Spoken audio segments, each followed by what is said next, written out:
Please आज एक promise करो कि टेंशन कोई भी हो, सोल्यूशन है, कहीं ना कहीं उसका सोल्यूशन है। और वो सोल्यूशन आत्महत्या बिल्कुल नहीं है, कभी नहीं है, किसी हालत में नहीं है।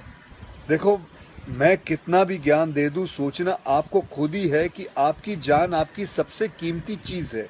चाहे कोई भी बड़े से बड़ा स्ट्रेस हो लाइफ में, एक बार इमेजिन करो अपने माँ बाप की हालत अगर उन्हें पता चले कि तुमने अपनी जान ले ली है, खुदकुशी कर ली है। शायद आप सोच भी नहीं सकते कि उनको कैसा फील होता होगा।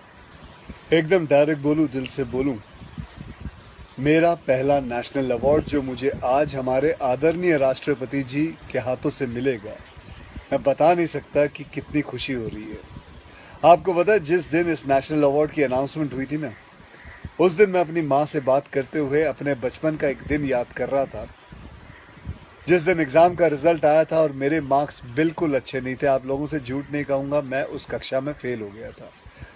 रिपोर्ट कार्ड लाते हुए मैं ये सोच रहा था कि आज घर में बड़ी कुटाई होने वाली है यार। उस दिन मेरे पिताजी ने मुझे सामने बिठाया और बड़ी शांति से कहा, देखो बेटा, तुम करना क्या चाहते हो, ये बताओ मुझे, बताओ करना क्या चाहते हो। मैंने कहा, पापा, मैं स्पोर्ट्स में मन लगता है मेरा, मैं खेल कूद करना चाहता हूँ, खिलाड़ी बनना चाहता हूँ। उन्होंने कहा, ठीक है, फिर उसमें ध्यान दो, हम सपोर्ट करेंगे, साथ में थोड़ी पढ़ाई भी करो।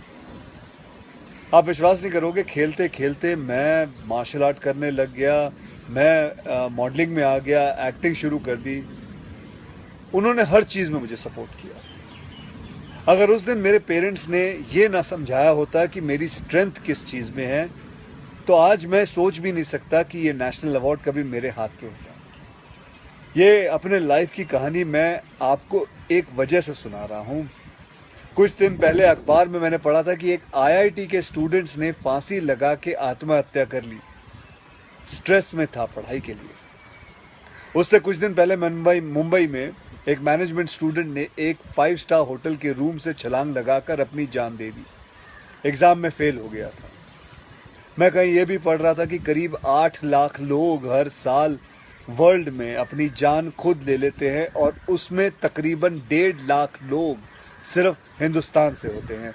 और यंग लोगों में आत्महत्या के सबसे बड़े कारण जो होती है वो होती है पढ़ाई या फिर रिलेशनशिप का स्ट्रेस। क्यों? तुम्हारी जान एक एग्जाम के मार्कशीट से सस्ती हो गई है? नहीं। ऐसा क्या पढ़ाई कर रहे हो? इससे तो देश के लिए सरहद पे जाके जान लगा दो दांव पे। चाहे कोई भी बड़े से बड़ा स्ट्रेस हो लाइफ में, एक बार इमेजिन करो अपने माँ बाप की हालत अगर उन्हें पता चले कि तुमने अपनी जान ले ली है, खुदकुशी कर ली है। शायद आप सोच भी नहीं सकते कि उनको कैसा फील होता होगा। मान लिया कि आपका स्ट्रेस बहुत बड़ा है, पर इतने हल्के में मत लो अपनी लाइफ को यार। आपको पैदा करने वालों को जिंदगी का सबसे बड़ा दुख दे के मत जाओ। और पेरेंट्स से भी यही कहूंगा, यही पूछना चाहूंगा कि कहाँ गए वो ज़माना, कहाँ गया वो ज़माना जब आप लोग अपने बच्चों के साथ डिनर टेबल पे बैठ के बातें किया करते थे, पूछा करते थे कि कैसा चल रहा है, आपके दोस्त कैसे हैं, पढ़ाई कैसी चल रही है। आज आपका बच्चा आपको अपना स्ट्रेस कैसे बताएगा जब आप भी अपने फ़ोन में आंखें गाड़ के बैठे हो और आपका बच्चा भी फेसबुक पे फ्रेंड्स ढूंढ रहा है। ऐसा क्यों होता है कि जब बच्चे को हाथ पांव पे चोट लगती है तो आप फट से डॉक्टर को बुला लेते हो, लेकिन अगर उसे दिमाग में स्ट्रेस हो तो हम बस एक लेक्चर झाड़ देते, कहते थे बेटा नो, थिंक पॉजिटिव बेटा, थिंक पॉजिटिव। मेंटल हेल्थ के लिए भी डॉक्टर या काउंसलर से हेल्प लेना उतना ही ज़रूरी है जितना और किसी तकलीफ के लिए। इसमें कोई शर्म की बात नहीं है। देखो, मैं कितना भी ज्ञान दे दूं, सोचना आपको खुद ही है कि आपकी जान आपकी सबसे कीमती चीज़ है। कोई स्ट्रेस आए ना तो उसको बोल देना बहुत अच्छा है।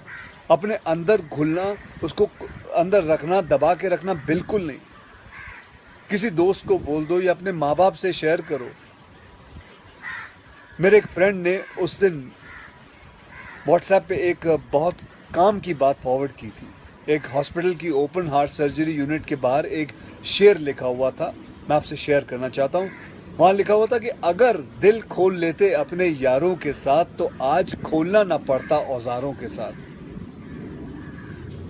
भैया मुझे एक प्रॉमिस करो कि आज प्लीज़ आज एक प्रॉमिस करो कि टेंशन कोई भी हो, सल्यूशन है, कहीं ना कहीं उसका सल्यूशन है, और वो सल्यूशन आत्महत्या बिल्कुल नहीं है, कभी नहीं है, किसी हालत में नहीं है। अपना ध्यान रखो, मिलते हैं फिर। Till then, next time, good bye, जय हिंद।